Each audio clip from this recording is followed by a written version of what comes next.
unfiltered and finally ready to speak. With the exception, they were the greasers.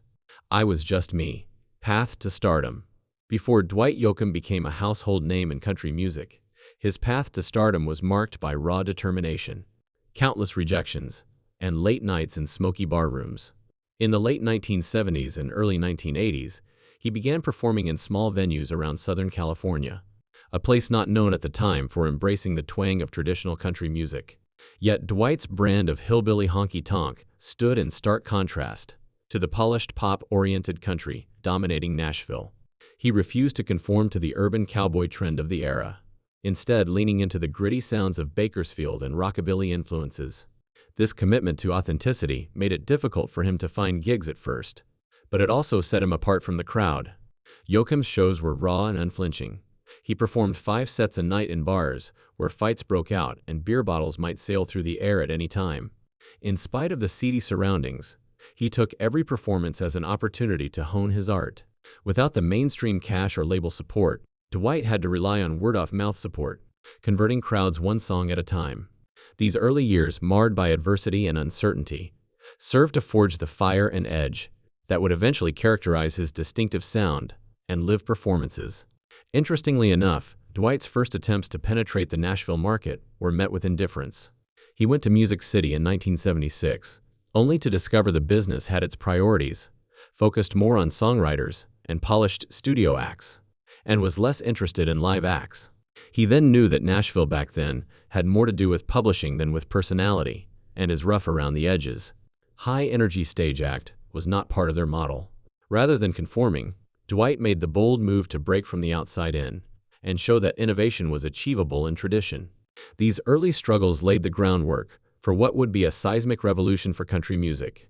By being true to his heritage and embracing the gritty environment that embraced his music, Dwight Yoakam built a loyal base long before he ever found himself at chart topping. His life in the trenches gave him both seasoning and legitimacy, something that can't be faked in a studio.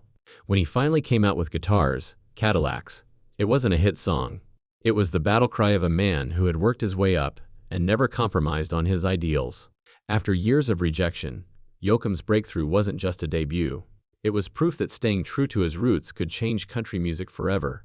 Breakthrough with Guitars, Cadillacs. Dwight Yoakam's 1986 debut album, Guitars, Cadillacs, etc., was more than just a strong first release. It was a shot of adrenaline straight into the heart of country music.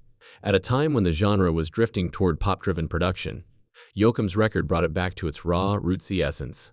Produced by longtime collaborator Pete Anderson, the album embraced the Bakersfield sound, a California-born branch of country known for its twangy guitars, sharp edge, and honky-tonk heartbeat. From the very first notes, it was clear Yoakam wasn't chasing trends. He was creating a new lane grounded in tradition, but delivered with a rock and roll spirit. The lead single off the album, a cover of Johnny Horton's Honky Tonk Man, rapidly climbed the charts and brought Yoakam's distinct style to a national stage. However, it was the title track, Guitars, Cadillacs, that best marked his debut. With its catchy guitar riffs, lonely lyrics, and swaggering confidence, the song became the career-defining anthem of Yoakam. Its success on the country charts, and in surprising urban markets, demonstrated that Dwight was onto something larger. A growing hunger for authenticity in a genre many believed had lost its edge. Guitars, Cadillacs, etc., actually brought down the house on the charts as much with audiences as with critics. The album went on to earn double platinum status, with Yoakam being hailed as having redefined cool and credibility into country music. Other artists are then set apart from him by a synthesis of die-hard songwriting and showmanship, and a respect for the heroes of the genre. Dwight didn't just do country. He lived it and reminded everybody what it sounded like without gimmicks. His vintage persona and rebellious attitude made him both revivalist and revolutionary. Guitars, Cadillacs became the official launching pad for Dwight Yoakam as a force in country music, and instantly changed the course of his career. He no longer played dive bars and rock clubs in Los Angeles, but sold out venues around the country. More importantly, he proved to the industry and to Nashville that there was still room for risk-takers with delusions of grandeur. Pioneered that this new idea was the launch pad for a career, extending over the decades and influencing hundreds of artists to settle into a permanent spot in the history of country music. Beck and the unexpected evolution. Dwight Yoakam's collaboration with alternative rock icon Beck marked a surprising and transformative chapter in his career. Known for blending genres and defying convention, Beck brought a fresh experimental approach to Yoakam's traditionalist roots. Their creative partnership began during the production of Yoakam's 2012 album, Three Pairs, where Beck co-produced 2 tracks. This unlikely pairing bridged generational and stylistic gaps, proving that country music could evolve without losing its soul. Beck's influence encouraged Yoakam to embrace a more freewheeling studio process, blending raw honesty with sonic innovation. One of the most pivotal moments in their collaboration came during the recording of A Heart Like Mine. Yoakam had laid down a scratch track with electric guitar, an instrument he typically didn't take the lead on, and Beck insisted he keep the take. This moment symbolized a shift in Yoakam's creative mindset. He let go of perfectionism and leaned into authenticity, capturing the emotional immediacy that had defined his early work. Beck's guidance helped Yoakam rediscover the artistic freedom he had first felt as a teenager performing live, adding a layer of vulnerability and excitement to his newer material. The partnership also brought Yoakam a new audience, indie and alt-rock fans who might not have otherwise heard his music. Beck's experimental nature complemented surprisingly well with Yoakam's Bakersfield twang, creating a sound that was both classic and modern. Tracks such as Take Hold of My Hand and Rock It All Away showed the depth of this cross-pollination, where pedal steel guitars spun around layered vocal harmonies and creative rhythms. For Yoakam, the collaboration wasn't about following trends. It was about challenging creative boundaries while remaining grounded in emotional truth. Aside from the music, the Beck collaboration also marked a larger shift in Yoakam's artistry. It reminded listeners and critics alike that he was more than a country traditionalist, but a genre-bending artist willing to take risks. What they did together proved that development doesn't necessarily equate to reinvention, but can also mean stripping away the layers to rediscover something fundamental. Beck might have been a surprising partner, but his presence revitalized Yoakam's appetite for experimentation and solidified his position as one of the boldest voices in American music. Most of all, the Beck partnership confirmed for Yoakam that creative development has to emerge from a sense of personal honesty and not commercial calculation. Rather than attempting to fit the bill of industry norms or radio popularity, Yoakam went for a more intuitive, emotion-driven approach, leaving things up to his instincts and the immediacy of the moment. This transition paved the way for greater self-expression in both his production and songwriting, reminding him that vulnerability and improvisation can be stronger than sheen. In retrospect, working with Beck wasn't a creative side-ep. It was a reclaiming of artistic liberty that still resonates in his music today, from stage to screen. While Dwight Yoakam first rose to fame as a country music trailblazer, his talents were never confined to the stage alone. Early in his career, Yoakam dabbled in acting through school plays and community theater, discovering a knack for holding an audience's attention. This early exposure to performance beyond music sparked an interest that would eventually lead him to Hollywood. Although his focus remained on music during the peak of his recording success, Yoakam always harbored a desire to expand his storytelling through film and television, seeking roles that resonated with his artistic sensibilities. Yoakam's breakout acting role came in 1996, when he played the abusive Doyle Hargraves in Billy Bob Thornton's critically acclaimed film Sling Blade. The dark, emotionally charged performance stunned audiences and critics alike, showcasing a side of Yoakam that few had seen before. His raw portrayal earned him widespread praise and helped establish him as a serious actor, not just a musician dabbling in film. The success of Sling Blade opened doors for Yoakam in the acting world, where his understated yet intense style brought authenticity to every character he portrayed. Through the years, Yoakam accumulated a fantastic resume, appearing in a variety of roles in movies like Panic Room, The Newton Boys, and Crank.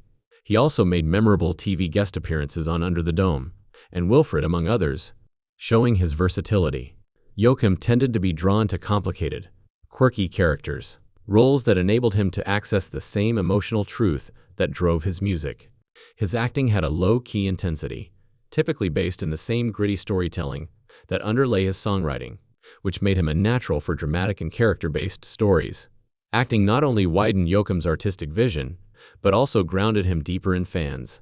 To others, it was a surprise to see the country superstar portray characters so far removed from his stage mic persona, either on tour with an acoustic guitar or in front of a movie camera. However, Yoakam was a storyteller, a keeper true to candor, exposure, and emotional truth. His move from stage to screen was not a sidestep. It was an extension of the same creative endeavor that made him a cultural icon, proving that genuine talent has no genre or medium. This easy transition into acting also created a vehicle for Yoakam to explore new modes of artistic expression that complemented his music rather than competing with it. He often approached film parts in the same guttural storytelling way. He wrote songs, creating characters from the inside out, from what motivated them, what hurt them, and what made them human. In interviews, he's spoken about how each of the crafts has the same rhythm, a tempo of emotional beats that, when performed truthfully, ring powerfully with an audience.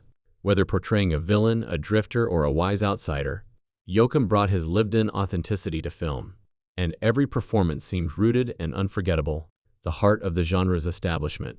Rather than conforming to the polished sound of mainstream country in the 1980s, Yoakam leaned into the raw, twang-heavy essence of the Bakersfield sound, a style popularized by legends like Buck Owens and Merle Haggard. At a time when Nashville was embracing the urban cowboy trend, which merged pop elements with country aesthetics, Yoakam's throwback honky-tonk approach felt jarring and out of place to many executives. His music, while rooted in tradition, had an edge that didn't quite fit the mold. Yoakam's image also clashed with what Nashville expected from its stars. He wore skin-tight jeans, flashy jackets, and a low-slung cowboy hat that became his signature look, presenting a visual contrast to the more buttoned-up styles of his contemporaries.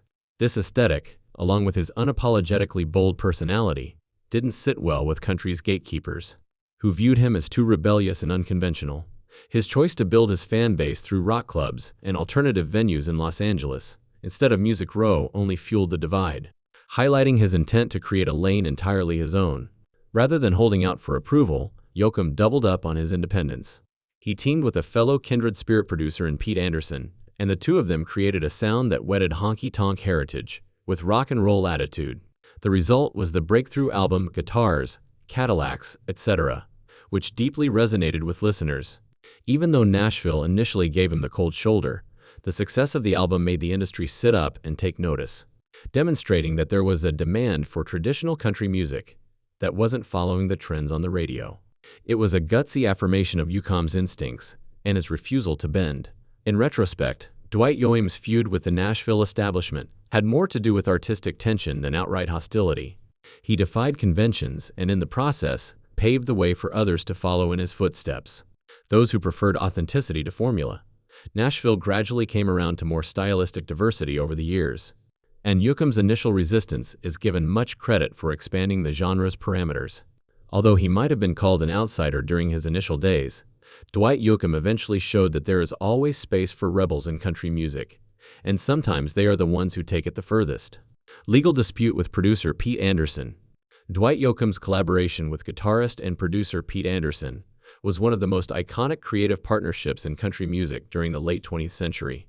Anderson was instrumental in crafting the twangy Bakersfield influenced sound that helped define Yoakam's breakout albums, including Guitars, Cadillacs, etc. And this time the two worked closely for nearly 20 years, producing a string of critically acclaimed and commercially successful records that earned Yoakam widespread recognition as a traditionalist with a rock and roll edge. Their musical synergy was undeniable, with Anderson's guitar work and production style perfectly complementing Yoakam's voice and vision. However, behind the scenes, cracks in their professional relationship began to emerge in the early 2000s. In 2004, Pete Anderson filed a lawsuit against Yoakam for breach of contract, claiming that the artist had failed to fulfill several concert obligations. According to Anderson, Yoakam's cancellation of scheduled performances caused significant financial harm, particularly because Anderson had invested his own resources in preparing for the shows. The legal filing revealed underlying tensions that had been brewing for some time, including differences over management decisions and business priorities. The lawsuit was ultimately resolved out of court, with the details kept confidential. Although neither side made broad public comments on the settlement, it was obvious that the harm to their relationship was irreparable. The court battle not only ended one of country music's most successful producer-artist collaborations, but it also served as a turning point in Yoakam's career. After the split, Yoakam became more involved in his own production work on his albums, a choice that gave him more creative say, but also transformed the sonic imprint familiar to audiences. Although the breakup was acrimonious, both Yoakam and Anderson have remained circumspect, but respectful about their time as collaborators. To many fans, the collaboration marked a golden period of Yoakam's career, with creativity and integrity pouring into every recording. The collapse reminded everyone of the intricate balance between art and commerce, particularly in long-term creative partnerships. Though they've never reunited professionally, the work of their collaboration continues to impact generations of musicians who respect the unique sound they created together.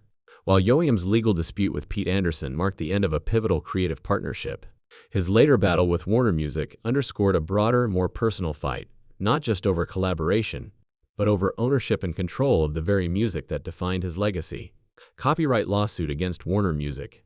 In 2021, Dwight Yoakam launched a legal battle against Warner Music Group, one of the most prominent record labels in the world, over ownership rights to his early music. The dispute focused primarily on Yoakam's debut album, Guitars, Cadillacs, etc., etc., a landmark release that helped redefine country music in the 1980s.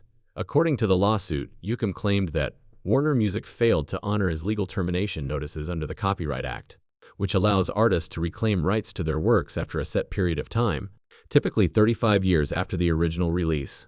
Yoakam alleged that the label continued to exploit and distribute his early recordings without his consent in violation of the law. The Copyright Act's termination provision has increasingly become a tool for veteran artists seeking to regain control over their most valuable works. For Yoakam, who co-wrote much of the material on his early albums and shaped the distinctive sound of that era, reclaiming those rights was both a legal and personal milestone. His legal team argued that Warner's continued control over the masters and distribution channels hindered his ability to manage and profit from his own legacy. The case reflected broader tensions in the music industry, as artists increasingly pushed back against long-standing contractual norms that favor record labels. Warner Music's defense relied on contractual and procedural grounds, questioning allegedly the validity and timing of the termination notices sent by Yoakam. But the lawsuit never came to a public trial. In 2022, the two sides settled the case privately, and the terms of the settlement were not revealed. Even though the public details of the resolution were not available, the settlement indicated that both parties agreed on a mutually satisfactory solution. And it probably included changes in how Yoakam's early catalog would be monetized or handled in the future.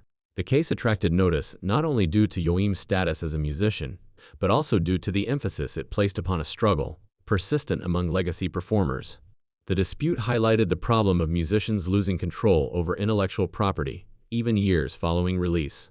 While Yoakam himself has been relatively silent on the outcome, the act itself was a testament to his dedication to defending his creative rights and seeing his early contributions to music history honored on his own terms. It also became a cautionary tale and possible inspiration for other artists who must navigate the convoluted nexus of copyright law and corporate music ownership. Controversial film, South of Heaven, West of Hell. Dwight Yoakam's leap into filmmaking with the 2000 Western drama, South of Heaven, West of Hell was one of the most ambitious and ultimately controversial ventures of his career. Yoakam didn't just star in the film. He also wrote, directed, co-produced, and scored the soundtrack, taking full creative control over the project. The film, which aimed to blend gritty Western aesthetics with psychological depth, featured an ensemble cast, including Vince Vaughn, Bridget Fonda, and Billy Bob Thornton. Despite its star power and Yoakam's passion for the material, the film struggled to find critical or commercial success. Upon its release, South of Heaven, West of Hell was widely panned by critics, who described the film as disjointed, self-indulgent, and overly ambitious. Its confusing plot and uneven pacing led to poor reviews, and the movie failed to gain traction at the box office or through limited home video distribution. Critics noted that while Yoakam's intentions may have been artistically driven, his inexperience as a director contributed to the film's shortcomings. What was meant to be a bold crossover into Hollywood instead became a cautionary tale of how creative overreach can backfire. Financially, the movie was a big drain on Yoakam. After major investors dropped out in production, Yoakam was reportedly personally funding a large part of the film, using personal money and even going into debt to complete the film. The financial stress not only placed a burden on his own finances, but also generated increased tensions with veteran associates, such as members of his band and business organization. These tensions preceded a series of professional rifts within Yoakam's inner circle. some of which would ultimately emerge in lawsuits and management upheavals. Although there was a backlash, South of Heaven, West of Hell is still a vital page in Yoakam's history, evidence of both his artistic vision and risk-taking attitude. In retrospect, most fans and industry experts consider the movie to be a flawed experiment that did not catch on, not a total flop. Yoakam himself has seldom commented publicly on the fallout from the film, but its legacy remains as a testament to an artist who, for better or worse, won't play it safe. Being humbled by the experience, if he has been humbled at all, only served to reinforce his determination to remain true to his vision, even when it comes with high costs. Notable roles and reflection. Dwight Yoakam's acting career has been marked by a range of compelling performances that prove his versatility and depth as an artist. After his breakout role in Sling Blade, where he portrayed the intensely volatile Doyle Hargraves, Yoakam went on to secure parts that showcased different facets of his talent. In David Fincher's Panic Room, 2002, he played the chillingly menacing Raoul, a masked intruder whose quiet cruelty made him one of the film's most unsettling characters. The contrast between his musical persona and this dark, understated role left a strong impression on viewers, further establishing him as a serious actor. Yoakam has also shown a lighter, more comedic side in projects like Wedding Crashers 2005, where he made a memorable cameo, and in the quirky FX series Wilfred, in which he appeared as the mysterious and eccentric Dr. Cahill. These roles allowed him to explore humor and surrealism, expanding his range beyond the intense drama that had become his early acting signature. His appearance on the CBS drama Under the Dome also illustrated his ability to dive into serialized television, offering steady performances that added depth to ensemble casts. Along the way, Yoakam has remained thoughtful and humble regarding his experience as an actor. When speaking with reporters, he has frequently underscored how his process as an actor is like his music, based on authenticity, heart, and a profound respect for storytelling. He has attributed working in theater in junior high and high school with helping him gain the courage to play difficult roles and rely on his instincts in front of the camera. For Yoakam, acting is less about chasing celebrity status than discovering new methods of depicting the unvarnished human feelings that underlie his songwriting.